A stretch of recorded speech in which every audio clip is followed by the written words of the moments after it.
Halo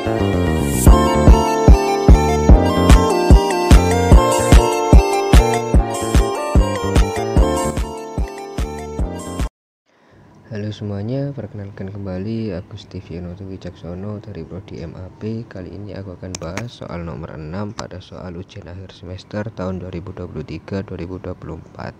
Simak yuk. Soal nomor 6, perekonomian suatu negara berikut terdiri atas 3 sektor agregat sebagaimana tabel input-output di bawah ini. Anda diminta oleh Menteri Keuangan di negara tersebut untuk A. Mengisi tanda bintang di tabel di atas dengan angka yang benar. Oke, pada soal nomor 6 ini kita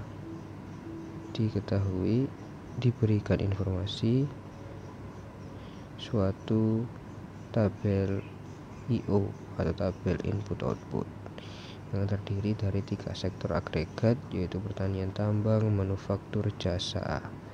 Nah, sebelum mengisi, mungkin pada soal ini ada beberapa cuplikan PowerPoint pada bab matriks, yaitu salah satunya adalah ini struktur umum tabel input output pada nilai baris dan struktur umum tabel input output pada nilai kolom, dimana mudahnya total dari suatu baris ini akan ada di sini, kemudian total dari kolom ini akan berada di sini. Mudahnya seperti itu dari informasi cuplikan 2 slide PowerPoint matriks tersebut. Langsung saja kita terapkan untuk mengisi tanda bintang. Yang pertama, kita akan mengisi tanda bintang pada baris manufaktur, dimana pada baris manufaktur bintang kita lambangkan dengan X ditambah 1200 ditambah 210 akan mendapatkan nilai 188 sesuai pada pernyataan nomor 1. Kemudian kita operasikan dan didapatkan X 478, sehingga tanda bintang ini berisikan angka 478. Selanjutnya pada yang kedua, yaitu pada kolom manufaktur. Pada kolom manufaktur kita akan mengisi tanda bintang di sini yang merupakan, kita ibaratkan X, sehingga X di sini ditambah dengan 559 ditambah 1200 akan menghasilkan 1799 sesuai pada pernyataan nomor 2 berikut ini. Kemudian kita operasikan dan didapatkan X-nya adalah 0. Jadi di sini 478 dan di sini 0. Selanjutnya kita mengisi tanda bintang yang ketiga, yaitu pada baris jasa, dan seperti cara sebelumnya tanda bintang kita ibaratkan dengan X, maka X merupakan penjumlahan dari 102, 0, dan 1500, sehingga kita dapat X nya 1602. Kita lanjut ke nomor 4, yaitu pada kolom pertanian dan tambang.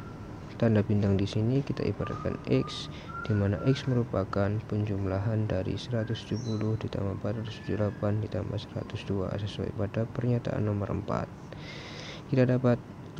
Kita operasikan, kemudian kita dapat X sama dengan 750. Jadi di sini 1602 dan di sini 750. Nah, selanjutnya kita mengisi tanda bintang yang ada di sini dan tanda bintang yang ada di sini. Pertama kita di nomor 5 terlebih dahulu.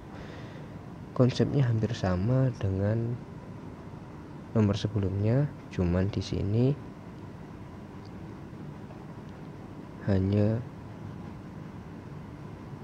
berbeda sektor, bukan merupakan 3 sektor agregat, tapi cara menentukan tanda bintangnya sama. di mana tanda bintang yang ada di nomor 5 ini kita ibaratkan X merupakan penjumlahan dari 809, 624, dan 428 sesuai pada pernyataan nomor 5, dan didapatkan hasil X sama dengan 1861.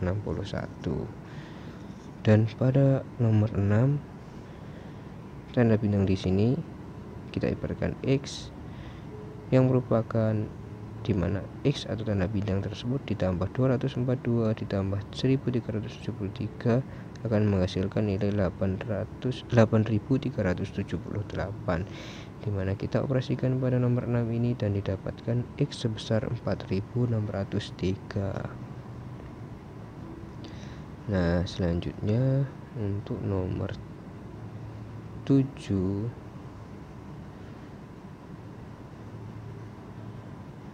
pada nomor 7 ini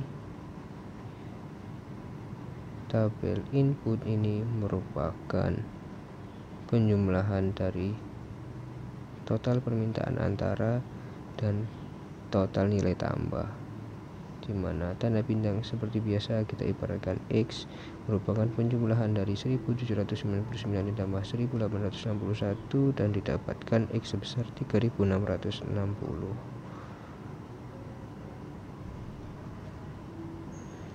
Hal ini lebih jelas mungkin tadi terlewat, dapat kita lihat di sini. Total input, penjumlahan input antara total input merupakan penjumlahan input antara ditambah impor ditambah input primer. Nah, atau mudahnya total input ini merupakan penjumlahan total input antara ini dan ditambah beberapa di sini, atau ini dengan ini dan ini, didapatkan total input. Dari informasi itu kita terapkan pada nomor 7 dan didapatkan seperti tadi X sebesar 3660. Nah, kemudian pada cuplikan yang lain didapat suatu informasi bahwa total input sama dengan total output, di mana total input tadi seperti yang tadi konsumsi antara, impor, input primer merupakan penjumlahan tiga tersebut, dan total output merupakan penjumlahan permintaan antara dan permintaan akhir. Nah, dari bekal informasi ini maka kita ketahui bahwa total output ini sama dengan total input di sini. Nah, ini juga perlu informasi yang ada pada cuplikan yang ada di baris ini, nilai baris, di mana total output merupakan penjumlahan permintaan antara dan final demand sektor primer, atau mudahnya total output ini merupakan penjumlahan dari permintaan antara jambah berikut ini. Jadi ini dijumlah dengan penjumlahan ini. Mungkin ada sedikit perbedaan pada tabel input output di sini. Di sini tidak ada penjumlahan untuk ini dan ini. Pada tabel kita ada, sehingga caranya mungkin ada sedikit beberapa penyesuaian. Nah, seperti biasa kita lanjutkan ke nomor 8 untuk mengisi tanda bintang. Tanda bintang kita ibaratkan X. Di mana X merupakan pengurangan dari total output dikurangi total permintaan antara. Sesuai pernyataan 8 ini maka didapat X nya sebesar 1077. Kemudian untuk nomor 9 mirip dengan nomor 8, tanda bintang kita ibaratkan dengan X yang merupakan nilai dari pengurangan antara total output dikurangi total permintaan, 3660 dikurangi 1888, sehingga sesuai pernyataan 9 ini mirip dengan pernyataan 8 dan didapat hasil sebesar X 1772. Nah, kemudian untuk menyelesaikan nomor 10, nah di sini ada revisi soal, sedikit revisi mungkin tipu, karena harusnya jika kita perhitungkan nilainya adalah 8571. Nilai 8571 ini kita dapatkan dari 1173 dikurangi 1601. Seharusnya di sini nilainya bukan 7843, namun yang benar adalah 8571. Sedikit typo. Oke, lanjut kita untuk mengisi tanda bintang, yaitu pada nomor 10, dimana di sini tanda bintang kita ibaratkan X yang merupakan 1077. Ini merupakan penjumlahan dari 895 ditambah X dan ditambah 99. Kita operasikan dan kemudian didapatkan hasil X sebesar 383. Selanjutnya nomor 11 sama dengan nomor 10, tanda bintang kita ibaratkan dengan X yang merupakan jika X ditambah 500 ditambah 1375 akan menghasilkan 1772. Sesuai pernyataan nomor 11, kita operasikan dan dapat X minus 3. Minus 3, kenapa minus 3? Apakah aman? Tentu aman, karena minus 3 ini pada kolom net ekspor, dimana kita tahu ekspor tidak selalu positif, melainkan bisa juga negatif. Dengan kata lain, impor suatu negara lebih tinggi daripada ekspornya. Jadi minus 3 ini merupakan tetap nilai yang valid. Selanjutnya nomor 12 sama dengan 10 dan 11, tanda bintang kita ibaratkan dengan X, dimana X ditambah 752 ditambah 2829 totalnya adalah 8571. Sesuai pernyataan nomor 12 ini kita operasikan dan didapatkan X 4990. Dari 12 total perhitungan tersebut, kita dapatkan hasil akhir tabel sebagai berikut. Dapat teman-teman bisa lihat pada PSB lebih lanjut. Nah, selanjutnya pertanyaan B, menghitung koefisien teknologi dengan menggunakan operasi matriks A. Di sini ada cuplikan lain dari PPT Salindi atau slide pada bab matriks, yaitu matriks koefisien teknik. Di sini tertulis bahwa kolom dalam tabel input output menunjukkan asal input yang diperlukan dari suatu sektor. Jika nilainya dibagi dengan total input akan menghasilkan suatu nilai yang disebut koefisien teknik. Koefisien teknik inilah yang kita akan cari. Sesuai pada informasi tersebut, maka kolom dalam tabel IO nilainya dibagi dengan total input akan menghasilkan koefisien teknik. Nah, dengan kata lain adalah sebagai berikut. Ini merupakan angka-angka dari kolom tabel IO.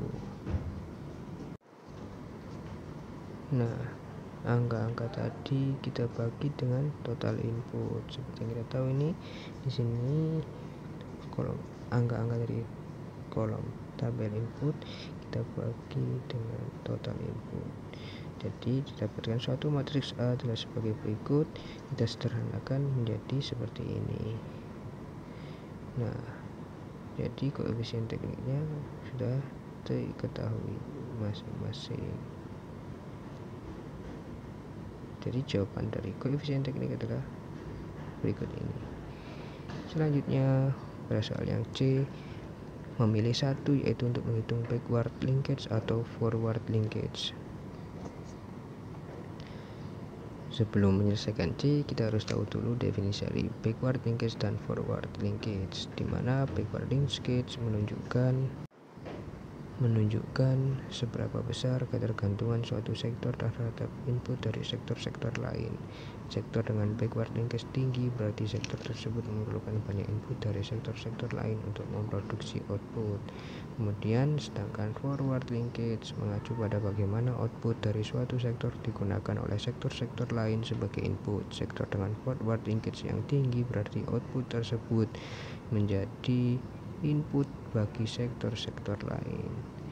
Nah, ada hubungannya dengan cuplikan PPT berikut ini, di mana jika dilihat dari baris, output dari sektor pertanian akan digunakan sebagai input sektor pertanian 150. Contoh ini, output dari sektor pertanian akan digunakan sebagai input sektor pertanian juga sebesar 150.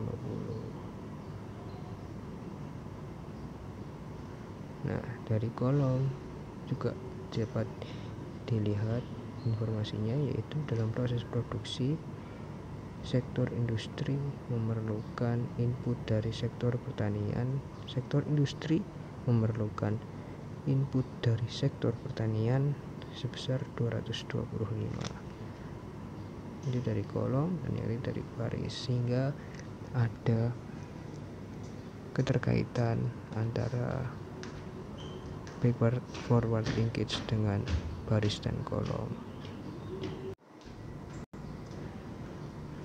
Oleh karena itu, cara menghitung backward atau forward linkage-nya mudahnya, jika backward linkage kita lihat dengan penjumlahan tiap kolom, dan cara menghitung forward linkage yaitu dengan menghitung tiap baris. Nah, di sini adalah nilai-nilai dari forward linkage dan backward linkage. Kemudian pada pertanyaan yang diinterpretasikan hasil perhitungan pada poin C. Dari perhitungan pada poin C, kita dapat menyelesaikan D, yaitu interpretasinya sebagai berikut. Untuk backward linkage, maka hasil perhitungan menunjukkan bahwa sektor manufaktur memiliki backward linkage tertinggi dengan nilai 0,492. Hal ini menunjukkan bahwa sektor ini sangat bergantung pada input dari sektor-sektor lain seperti sektor jasa, pertanian, dan tambang. Selain itu, tingginya backward linkage menunjukkan bahwa setiap peningkatan dalam produksi atau pengembangan di sektor manufaktur akan menyebabkan peningkatan permintaan yang signifikan terhadap sektor-sektor yang menyediakan jasa, pertanian, dan tambang yang diperlukan. Ini backward linkage tertingginya di antara tiga ini, manufakturlah yang paling tinggi, sehingga dapat interpretasi sebagai tertulis. Kemudian untuk forward linkage, pada hasil perhitungan di atas, sektor yang memiliki forward linkage tertinggi adalah sektor manufaktur dengan nilai 0,596. Interpretasinya adalah output dari manufaktur sangat banyak digunakan oleh sektor-sektor lain sebagai input. Ini berarti sektor manufaktur memainkan peran penting sebagai penyedia barang atau jasa yang dibutuhkan oleh berbagai sektor ekonomi lainnya. Selain itu, dengan forward linkage yang tinggi cenderung memiliki pengaruh besar terhadap aktivitas ekonomi sektor-sektor lain. Peningkatan produksi di sektor manufaktur kemungkinan besar akan memicu peningkatan aktivitas di sektor-sektor yang mengandalkan output dari industri pengolahan ini, seperti sektor jasa, pertanian, dan tambang yang membutuhkan bahan baku atau komponen yang dihasilkan oleh industri manufaktur. Nah, mengingat pada poin C tersebut hanya memilih satu, maka cukup dijawab dengan satu. Mungkin cukup sekian. Terima kasih sudah menonton sampai akhir. Sampai jumpa di video berikutnya.